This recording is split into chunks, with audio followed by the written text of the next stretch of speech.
menggali potensi desa, jangan lupakan nelayan buruh.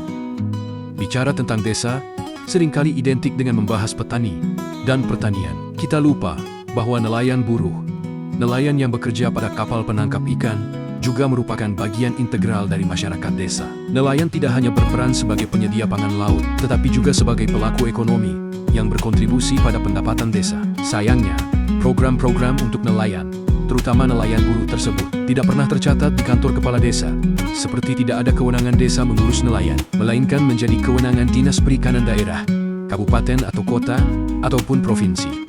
Hal ini seringkali membuat nelayan buruh merasa tidak terlayani dengan baik oleh pemerintah desa. Padahal, mereka memiliki kebutuhan dan tantangan yang unik, seperti akses ke fasilitas pendaratan ikan, pelatihan, dan pasar, bahkan jaminan sosial dan kesehatan.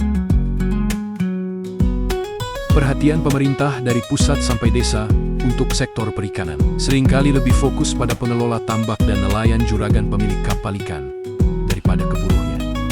Hal ini dapat disebabkan oleh beberapa faktor, seperti nelayan buruh memiliki akses yang terbatas ke sumber daya dan fasilitas, memiliki peran penting dalam proses produksi, namun tidak memiliki kontrol yang besar atas proses tersebut, dan tidak memiliki organisasi yang formal dan terstruktur, sehingga lebih sulit untuk diajak berkolaborasi.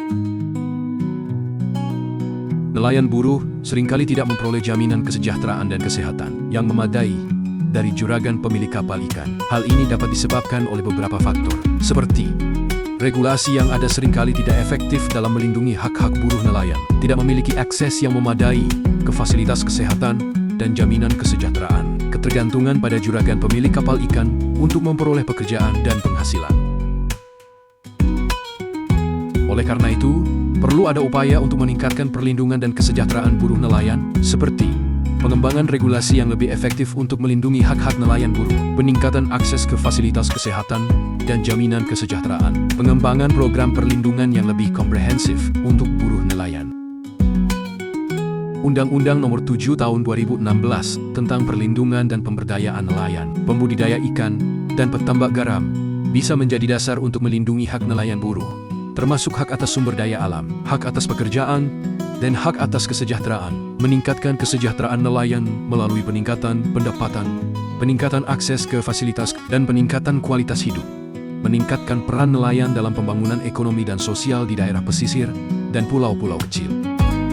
Beberapa ketentuan penting dalam undang-undang ini antara lain, pengakuan hak nelayan atas sumber daya alam, termasuk hak untuk mengakses dan mengelola sumber daya alam, perlindungan nelayan dari berbagai ancaman, termasuk ancaman keamanan, ancaman lingkungan, dan ancaman ekonomi, pemberdayaan nelayan melalui peningkatan kapasitas, peningkatan akses ke fasilitas, dan peningkatan kualitas hidup. Selain itu, dalam hubungan kerja di kapal perikanan milik juragan perorangan, ada beberapa aturan yang menjamin kesejahteraan dan kesehatan buruh nelayan. Antara lain, transparansi pengupahan terutama yang menggunakan sistem bagi hasil, jaminan sosial termasuk asuransi kesehatan dan pekerjaan, perlindungan hukum termasuk dalam hal kecelakaan kerja atau kematian. Pemerintah desa perlu lebih memperhatikan kebutuhan mereka dan berkolaborasi dengan Dinas Perikanan Kabupaten untuk meningkatkan kesejahteraan nelayan buruh. Dengan demikian, potensi desa dapat tergali secara maksimal dan nelayan buruh dapat menjadi bagian dari pembangunan desa yang berkelanjutan.